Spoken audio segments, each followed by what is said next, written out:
Good morning, everyone. Today I'm going to show you how I make my falafels. Now, if you're in Montreal and you've had Green Panther falafels, you know how amazing those falafels are. But you know what? My falafel is even better. So I'm going to show you how I make mine. And we're going to need a food processor. Now, basically, everything gets done at the same time except for maybe a couple of items.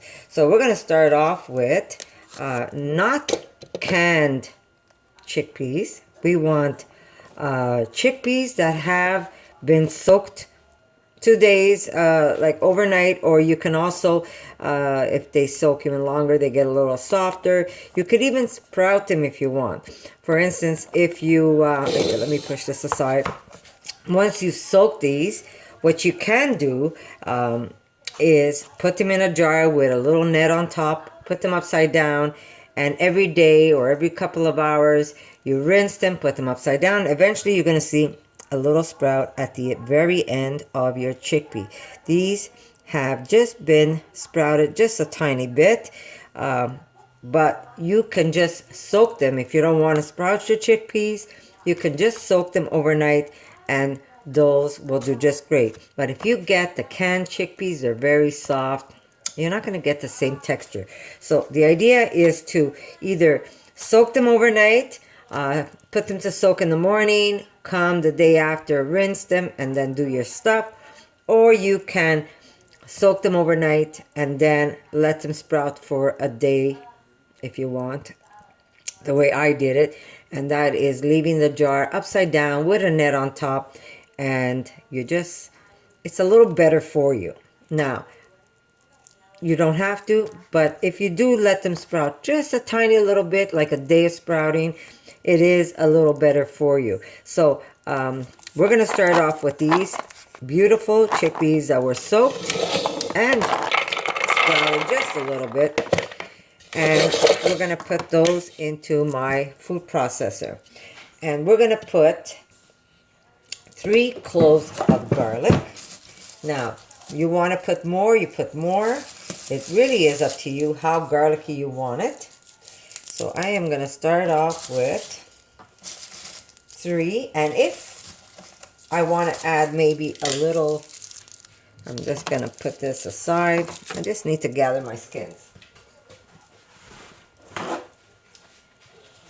Sorry. Now, like I said, I'm going to start off with 3 cloves, but if I want it a little more garlicky, I will add some crushed garlic to it at the end. But for now, I'm just going to add 3.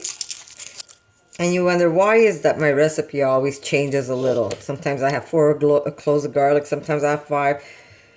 Well, when I soak a cup of chickpeas, sometimes it's just a little extra, sometimes it's a little less, so I play by ear, and I play by taste, really. And if I like what I'm tasting that day, I might not want so much garlic. The day after, I might want a little more garlic. So it really doesn't, it doesn't bother me. But it really is up to you. But start off with 3 because you want to have a little bit of garlic in here. So I've got 3 right now, and I'm going to leave this out in case I need it. I'm going to leave this garlic out. And if I need it later, I will use it. Okay. So we've got the garlic. Now we're going to put a small handful of parsley. See, I try to organize myself, but it doesn't always work out that way. Okay. Here we go. Small handful of parsley. And now we're going to put, that's my beautiful cilantro. By the way, if you put paper towels in with your cilantro, it lasts longer. If you don't, cilantro's enemy, believe it or not, is moisture. So by keeping a piece of paper towel inside your bag, your cilantro will last longer. Now look at all these beautiful stems I have. I will not throw those away because you know what I make with that, right? Okay, so here's 1, 2, okay, nice big handful of cilantro. We want our falafels to be green. This is a very nice high protein dish. You can have these either wrapped or you can have them free-form in your plate. It doesn't matter, but they're just delicious, delicious, delicious to have. Okay, so here we go. We're going to put some salt, and I've got about a teaspoon of salt, and we're going to break this up. I will not put you through the misery of listening to this.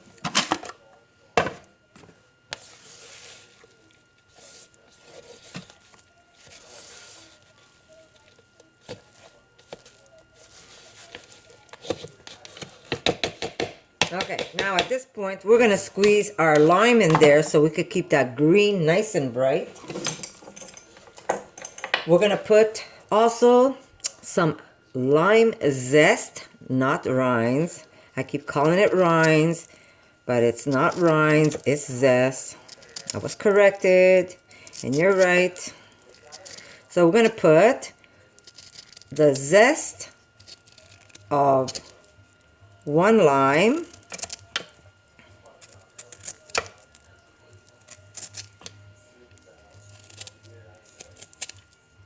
There we go. And we're going to put the juice of 1 lime. And this is going to keep this nice and bright and fresh tasting. Here we go. We're going to give this one more shot. Somehow my camera stopped, so we're going to start off from here and I'll tell you exactly what I put in here. Okay, after I processed everything, I put it in a bowl, and to this I added 1 teaspoon of chili, but that is an optional amount. You don't have to put a whole teaspoon, you could put less. I only put half a teaspoon of cumin because my husband is not crazy about it. So I'm just going to wait till the end, taste it, and if I want to add a little more cumin, I know exactly how much he can handle, how much he can't. So I'm only putting half a teaspoon, but you could go ahead and put a little extra if you want. Baking soda. I put 3/4 teaspoons of baking soda, and that's going to neutralize your chickpeas if you haven't sprouted them. Once you sprout your chickpeas, the chemistry of the chickpeas change. But if you're not going to sprout them, by adding the baking soda, it's going to help neutralize your body. I add it anyhow because it just helps with the fluffiness. It also helps with the fluffiness when you're frying your falafel balls. So yes, that's what I have in here. So far I have the chili, the cumin, and the baking soda.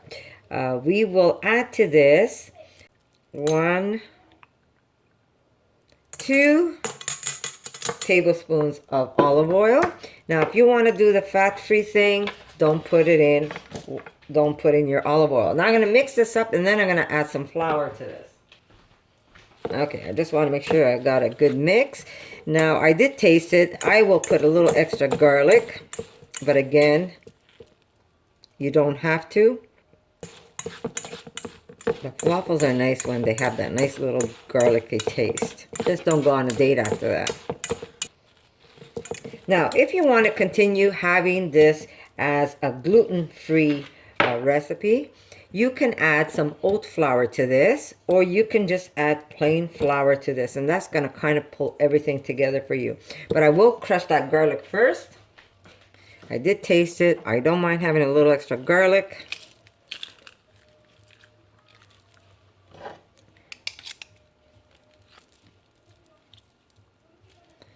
And I'm going to add some black pepper.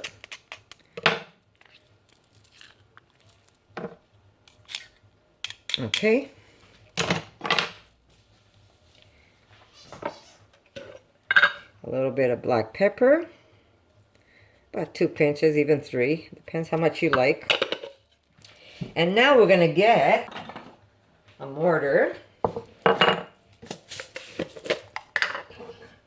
And we're going to put 1 teaspoon of coriander seeds, and I'm just going to hand crush them.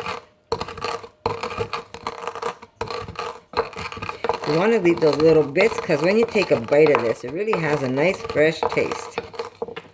And that's about it. So we've got some whole ones and some crushed ones. Perfect. And that's going to go into our mixture. Now, if you don't have a mortar or if you don't want to use the seeds, you could actually put a little bit of the ground. You can use some of the ground cilantro seeds if you want. Okay, so this should be good. Oh my God, you have to taste this. It is the best. Okay, there we go. Now we're gonna get the flour. Remember, if you wanna do it completely gluten-free, you can add some oat flour to this, or you can add some regular flour to it, to the mixer. You really don't need that much, and I'll show you.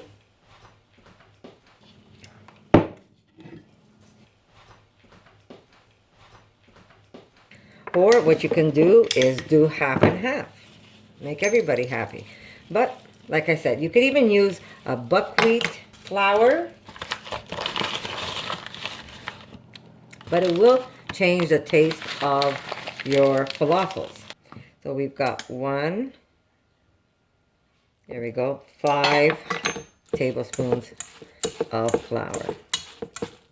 And remember, when you're having a couple of balls of falafel, you're really not going to get a lot of flour in your dish. So don't get as worried or as freaked out because you really don't get that much. And then again, if you really want to do it completely gluten-free, you can add chickpea flour, oat flour, barley flour. Sorry, buckwheat flour. It will change the taste. Not so much the chickpea flour, but the other 2 flours will change the taste of your falafels. There we go. These up, and then I'm going to show you how I'm going to present this dish. It might not be in pita bread, but you can. If you want to do the Green Panther way, you will put it in a pita. And if you want to stay away from breads, you just can make this, put this on the side of your dish. Now, if you're not, if you're using just flour, otherwise you can add just some chickpea flour and it'll firm it up a little. If you find that it's still too wet for you,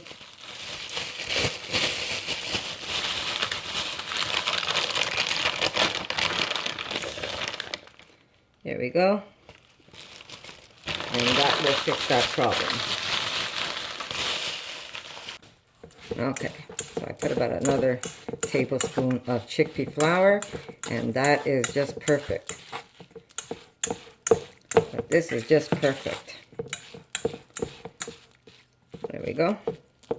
Push that aside.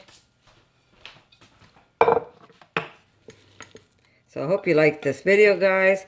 If you go all the way down to the end of my video, you'll get to see links of some of the earlier videos I made. And you're also going to see pictures of how I serve this dish. So thank you for watching. Subscribe, like, share, comment, and I'll see you in the next video. Roll, push down a bit.